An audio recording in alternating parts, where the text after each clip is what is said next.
June 1943. A train rumbles across the vast American plains. Its cargo a group of German soldiers, prisoners of war, captured in the deserts of North Africa. They are the remnants of Rommel's Afrika Korps, now far from the sun-scorched sands of the Sahara. As the train nears its destination, the men peer through the barred windows, their minds filled with images of a crumbling America, a nation on the brink of collapse. But what they find upon arrival shatters their expectations. In the small town of Mexia, Texas, the prisoners are greeted not by the poverty-stricken landscape they anticipated, but by an industrial powerhouse. Factories hum with activity, producing goods at an astonishing rate. The streets are lined with well-maintained homes, and the local population seems to thrive amidst the war effort. This is not the America they were taught to despise. This is a nation that, despite being embroiled in a global conflict, has transformed its industrial base into a formidable force. The prisoners, once indoctrinated with Nazi propaganda, now face a reality that challenges everything they believed. As they step off the train, they are not just entering a foreign land, they are stepping into a world that defies their understanding. A world where democracy fuels prosperity, and where the strength of a nation is measured not just by its military might, but by its industrial prowess. This is the story of how German POWs, upon arriving in the United States, were confronted with an industrial might that left them in awe and forced them to reconsider their beliefs. A story of transformation, revelation, and the power of industrial democracy. In the early years of World War II, the United States was a nation in transition. While Europe and the Pacific were engulfed in conflict, America was rapidly mobilizing its resources, converting peacetime industries into war production machines. The scale of this transformation was unprecedented. By 1944, the U.S. had become the arsenal of democracy, supplying not only its own military, but also those of its allies. Factories that once produced automobiles now churned out tanks, planes, and munitions. Shipyards constructed warships at a pace that astonished the world. Amidst this industrial boom, the United States found itself housing over 400,000 Axis prisoners of war, including more than 370,000 Germans. These men were captured in various theaters of war and transported across the Atlantic to internment camps scattered throughout the country. For many of these prisoners, the journey to America was a disorienting experience. They had been taught to view the United States as a decadent, weak nation, ripe for conquest. But upon arrival, they were confronted with a reality that contradicted everything they had been led to believe. The camps where they were held were not the squalid, overcrowded facilities they expected. Instead, they found well-organized and relatively comfortable environments. The American captors adhered to the Geneva Conventions, providing adequate food, medical care, and even recreational activities. But it was the exposure to American industry that left the most lasting impression. As the prisoners were put to work in factories, farms, and other sectors of the economy, they witnessed firsthand the efficiency and scale of American production. Machines whirred, assembly lines moved with precision, and goods flowed in quantities they had never imagined. This experience was transformative. It challenged the prisoners' perceptions of the United States and, by extension, their own beliefs about the superiority of the Nazi regime. Many began to question the ideologies they had been taught, leading to a re-evaluation of their values and worldview. In the years following their repatriation, many former POWs spoke of the profound impact their time in America had on them. Some returned as tourists, others as businessmen, and many as advocates for the democratic principles they had witnessed. The industrial might of the United States had not only contributed to the defeat of Nazi Germany, but had also played a pivotal role in reshaping the minds of its former enemies. The story of German POWs in the United States begins long before their arrival on American soil. It starts with the rise of Adolf Hitler and the Nazi Party in the early 1930s. Under Hitler's leadership, Germany embarked on a path of aggressive expansion, leading to the invasion of Poland in 1939 and the subsequent outbreak of World War II. As the war progressed, Germany's military campaigns took them across Europe and into North Africa. The Afrika Korps, led by General Rommel, was a formidable force in the deserts of North Africa. However, by 1943, the tide had turned. The Allies launched successful campaigns in Tunisia and Sicily, pushing German forces into retreat. In May 1943, the remnants of the Afrika Korps surrendered to the Allies in Tunisia. Thousands of German soldiers were taken prisoner and transported to various locations, including the United States. The U.S. government had established a network of POW camps to house these prisoners, with over 700 camps operational by the end of the war. The decision to house German POWs in the United States was influenced by several factors. First, the U.S. had a surplus of land and resources to accommodate the prisoners. Second, the American government sought to avoid the political and logistical challenges of housing large numbers of POWs in Europe.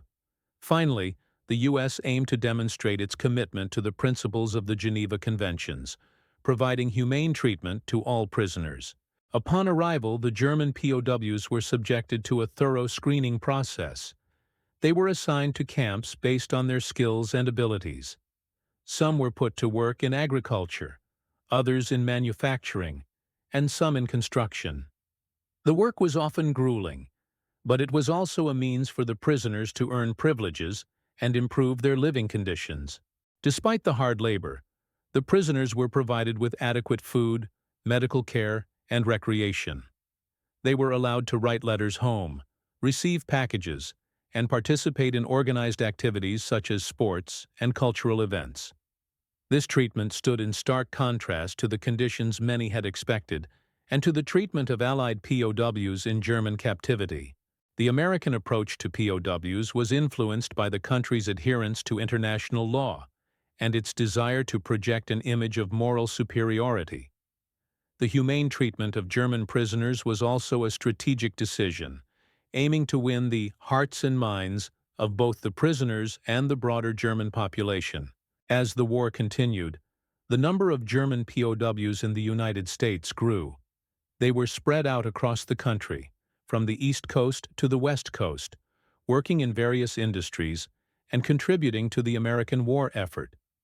Their presence had a significant impact on both the prisoners and their American hosts. For the prisoners, the experience was eye-opening. Many were exposed to aspects of American society that they had never encountered before. They saw firsthand the efficiency of American industry, the generosity of the American people, and the strength of democratic institutions. These experiences challenged their preconceived notions and led to a re-evaluation of their beliefs. For the American public, the presence of German POWs was a reminder of the global nature of the conflict and the importance of adhering to the principles of justice and humanity. It also highlighted the capacity of the United States to maintain its moral standards even in the midst of war. The legacy of the German POWs in the United States is multifaceted. On one hand, their labor contributed to the American war effort and the country's economic growth. On the other hand, their experiences served as a powerful testament to the transformative power of exposure to democratic ideals and industrial prosperity. As the German POWs settled into their assigned camps, the daily rhythm of life in America quickly became apparent. Each camp functioned like a small, self-contained town, complete with barracks, mess halls, recreation halls, and even libraries. The prisoners' schedules were strict, yet for many the novelty of their surroundings and the exposure to a society so different from their own made every day feel surreal. At Camp Concordia in Kansas, prisoners were deployed to local farms to assist with the harvest. The rolling plains stretched endlessly, dotted with red barns and silos brimming with grain. German soldiers, many of whom had grown up in urban environments, marveled at the scale of American agriculture. They worked under the supervision of local farmers who, instead of shouting or punishing, offered guidance and sometimes shared meals of fresh bread, butter, and milk. To the POWs, These simple acts of decency were both shocking and deeply humanizing, but it was the industrial assignments that left the most lasting impression. At Camp Opelika, Alabama, prisoners were transported daily to nearby factories, producing airplane components and artillery shells. The prisoners watched as massive presses stamped metal sheets with precision. Riveters assembled fuselage sections with uncanny accuracy, and conveyor belts moved tanks and engines in a synchronized rhythm. Former Luftwaffe mechanics and engineers were struck by the scale of assembly lines so vast they seemed to stretch into infinity. One former prisoner later reflected, "We were trained to be precise, to be fast, but here precision and speed were multiplied by hundreds." It was awe-inspiring. Even the smallest details astonished them. Workers operated advanced machinery with remarkable efficiency, using gauges, calipers, and emerging automation to maintain strict tolerances. The POWs observed supervisors emphasizing quality control and accountability, concepts that contrasted sharply with the rigid hierarchy and often reckless operational style of the German military. Each factory seemed alive with purpose, a symphony of metal, sweat, and human coordination. Outside the factories, POWs were introduced to aspects of American society they had never encountered. They attended organized cultural programs in the camps, concerts, movie screenings, and educational lectures. Some camps encouraged prisoners to learn English, study American history, or practice trades that would serve them beyond the war. In these moments, the prisoners' perceptions of the United States shifted dramatically. They realized that America's strength lay not only in its factories and technology, but in its citizens' freedom to innovate, learn, and collaborate. Interactions with American civilians were equally transformative. On farms, POWs were often invited to join local families for Sunday meals or community events.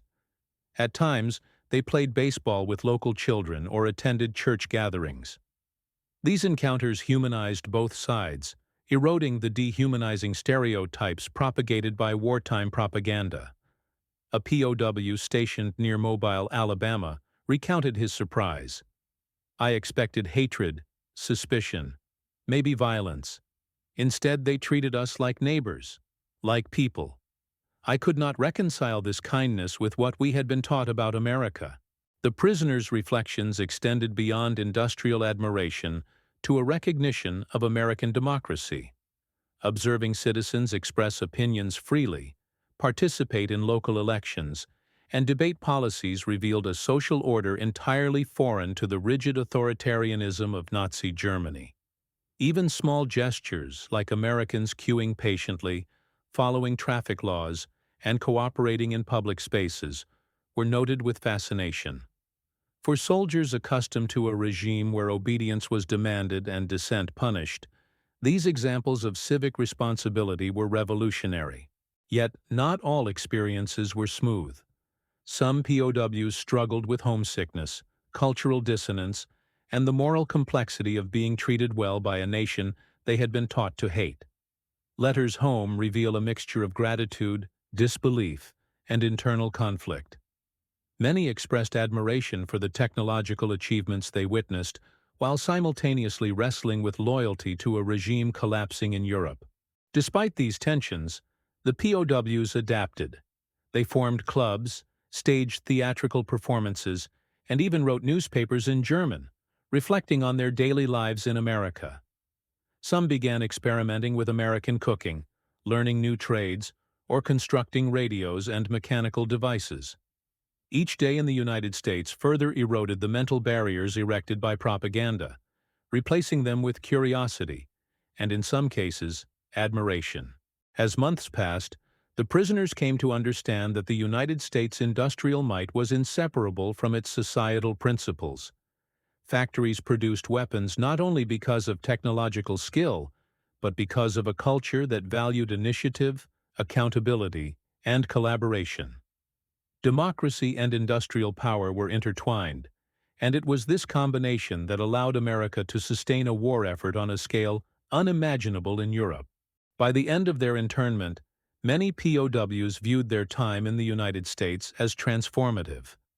They returned to Germany with new skills, ideas, and a broader understanding of how societies could function. Some eventually became business leaders, engineers, or educators, applying lessons learned from American factories and communities to rebuild post-war Germany. Others never forgot the human kindness they experienced, sharing stories of decency and industriousness that challenged their peers' expectations.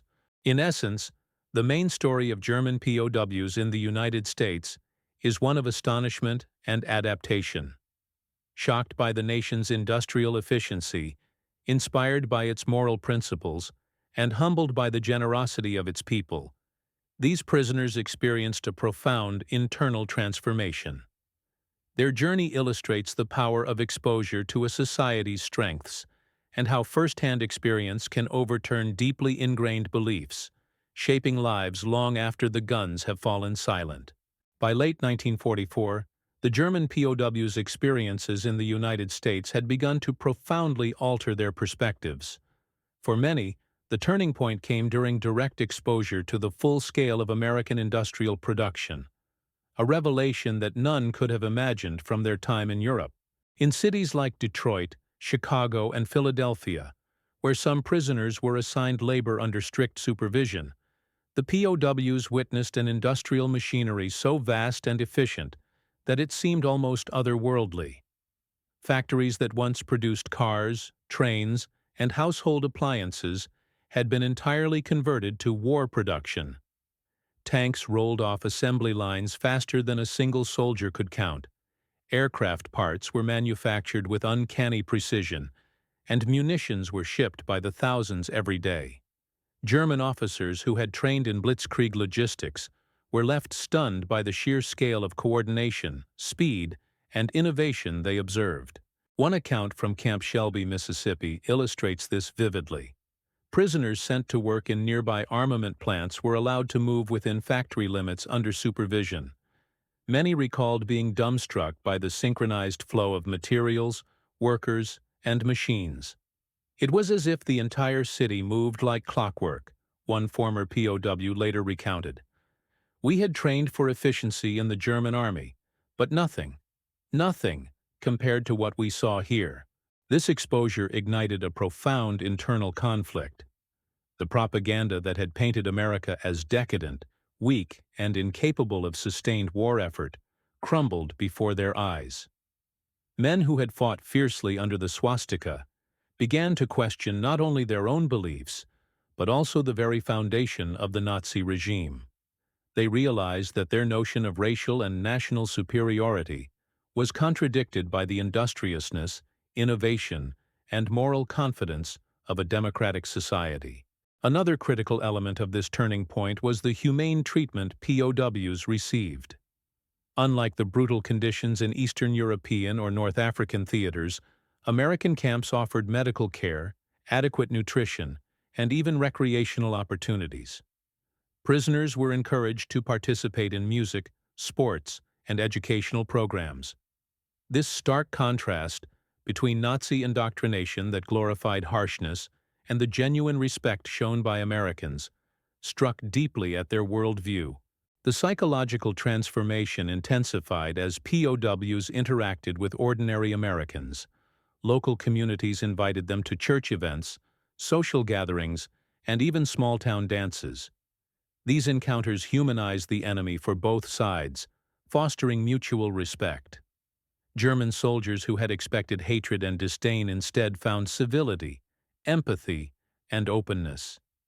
Many described a moment of epiphany, the realization that human dignity and industrial power could coexist in a society built on democratic ideals. By the end of 1944, it was clear that the turning point had reshaped a generation of German POWs. What began as shock and disbelief evolved into admiration, curiosity, and ultimately introspection. Some started learning English more fluently, reading American newspapers, and studying the organization of factories and communities. They began to see possibilities beyond the narrow confines of wartime ideology, planting seeds that would influence post-war reconstruction in Germany. This pivotal moment, the intersection of industrial awe and human dignity, marked the true turning point in the POW experience. It transformed prisoners from defeated soldiers into witnesses of a society whose strength lay not only in arms, but in the fusion of innovation, morality, and democratic values.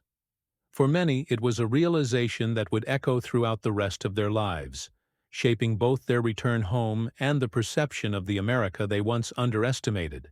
With the end of World War II in 1945, the German POWs in the United States faced the reality of repatriation. Ships sailed across the Atlantic, carrying men who had once believed in the invincibility of the Nazi regime back to a Germany in ruins. The transition from internment camps and industrial marvels to bombed-out cities and a devastated homeland was jarring. For many, memories of American efficiency, abundance, and civility clashed sharply with the harsh realities awaiting them in Germany. The factories they had worked in, where precision and teamwork turned raw materials into weapons of war, had left an indelible impression. They returned not only with new skills but with a profound awareness of what a society could achieve when free from fear and tyranny. Numerous former POWs carried these lessons into post-war Germany, influencing Reconstruction and shaping the country's industrial and civic development. Engineers, mechanics, and laborers who had witnessed the American assembly lines applied those methods to revive German factories, helping to rebuild cities and industries devastated by Allied bombing campaigns. The emphasis on organization, quality control, and collaboration became a cornerstone of Germany's economic recovery, contributing to the rapid resurgence of the Wirtschaftswunder, or economic miracle, in the 1950s. Beyond technical skills, the human and moral lessons were equally significant. POWs returned with an understanding of democratic principles, personal liberty, and the value of human dignity, concepts that contrasted sharply with the authoritarian ideology of Nazi Germany. In letters, memoirs, and interviews, many reflected on the shock and enlightenment they experienced in America. They spoke of kindness from strangers, equitable treatment, and a society that combined industrial might with moral responsibility. Some former POWs maintained lifelong connections with Americans they had met during their captivity, returning as tourists, educators, or business partners. Their stories served as bridges between nations once divided by conflict, fostering reconciliation and mutual understanding. The POW experience also influenced American perceptions of Germans, demonstrating that even former enemies could be treated humanely and could return home with a new outlook. Ultimately, the aftermath of their time in the United States was a transformation, intellectual, emotional, and practical. The German POWs had not only survived captivity, but had been irrevocably changed by it. The exposure to America's industrial prowess and societal values reshaped their worldview, leaving a legacy that would echo both in their personal lives and in the post-war rebirth of Germany. Looking back, the story of the German POWs in the United States is more than a tale of captivity. It is a story of awakening. These men, once soldiers indoctrinated to view the world through the lens of ideology and war, found themselves confronting a reality that challenged everything they had been taught. In the quiet moments, far from the battlefields of Europe, the prisoners reflected on the contrasts they had witnessed. The precision and scale of American industry astonished them, but it was the human dimension, the fairness, respect, and dignity extended to them as captives, that left the deepest mark. Men who had known only hierarchy, fear, and coercion experienced a society where collaboration, trust, and civic responsibility were the norms. Many former POWs later described a profound internal struggle during their internment. They had fought for a regime that glorified strength and obedience above morality, yet they were learning that true power could exist in freedom, creativity, and human decency. Observing Americans at work and in daily life taught them that a society's greatness was measured not merely by military conquest, but by its ability to combine technological innovation with ethical principles.